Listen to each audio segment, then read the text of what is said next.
How to contact eBay customer support. Hey everybody, welcome back to our channel. If you'd like to contact the eBay customer support, you may head over and follow up these steps. So open up the eBay application on your device, and once you open it up, you should be finding this particular interface. Now, if you'd like to head over to the customer support section, you may look out for the option called My eBay and tap on it. And once you open it up, here you will be finding different options.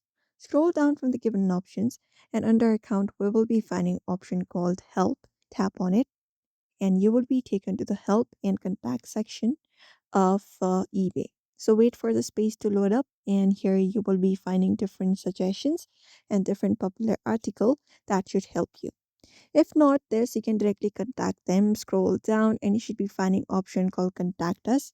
Head over and tap on it, and after you tap on it, you will be taken to the contact page here. So head over and verify yourself first of all to continue.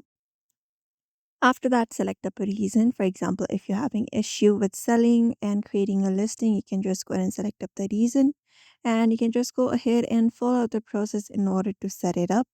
Or you can even contact with their automated assistants. Look out for chat, and you can head over and basically live chat with their automated assistants, and they should help you.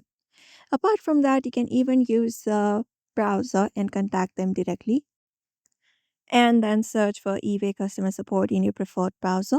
After that, look out for contact eBay or call us or even contacting their customer support.